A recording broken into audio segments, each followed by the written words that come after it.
Mga boss, nagtiyaga first generation Marcos Sr.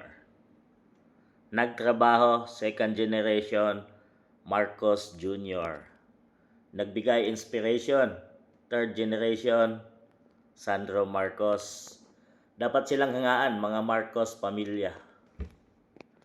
Dapat silang hangaan Marcos family. Nung tatay mga boss, maraming humanga dahil sa tagal niya sa serbisyo, almost 20 years. So may mga nagawa din siyang proyekto, pero sa haba ng panahon talagang may mga gawa ka dahil 20 years mga boss. Sinundan ni PBBM, 3 years na, so wala tayong nakitang proyekto. Buti na lang yung kanyang ama, mayroong proyekto. Sinasabing corruption ay talamak sa administrasyon ni Marcos Sr. pero in 20 years. Pero dito ka bibilib dahil in 3 years sa administrasyon ni PBBM ay talamak na rin yung corruption sa kanyang administrasyon, mga budget insertion, flood control corruption. So 3 years pa lang yan mga boss. At nagbibigay inspiration ang third generation. Sa nilabas na video statement ni Saldico ay mayroong 50 billion na budget insertion si Sandro Marcos. So napakalaki mga boss. Ayon yan kay Saldico na dati nilang kaalyado mga boss ha. At doon sa kanyang lugar sa Ilocos ay marami yung mga flood control projects na hindi pa naumpisahan at mga sira mga boss. So dapat silang hangaan mga pamilyang Marcos.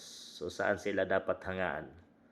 Sa kanilang ginagawa sa ating bansang Pilipinas or hangaan sila sa kanilang serbisyong na ibibigay sa ating bansang Pilipinas dahil wala tayong nakikitang medyo maayos na serbisyo pagdating sa katotohanan sa administrasyon na ngayon ni PBBM mga boss. At puro corruption, puro paninira sa administrasyon at puro paninira sa mga kalaban. Kung sinong humarang sa kanila ay talagang mananagot at pwedeng makulong mga boss.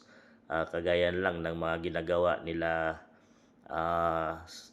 Lebeste, Kiko Barsaga at ang dati nilang kakampi na si Saldico ay dahil bumaliktad, ayun, sinampahan nila ng kaso mga boss at sinasabing walang katotohanan ang lahat ng kanyang mga nilabas na mga video statement.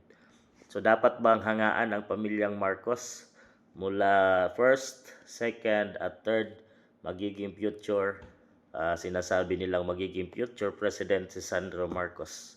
Sa tingin niyo mga boss at base sa inyong mga nakikita ngayon at sa inyong mga karanasan mula doon sa senior, junior at itong magiging future, dapat nga ba silang hangaan at dapat nga ba nating purihin at bigyan pugay dahil sa kanilang mga nagawa sa bansang Pilipinas? No, sa tingin niyo mga boss?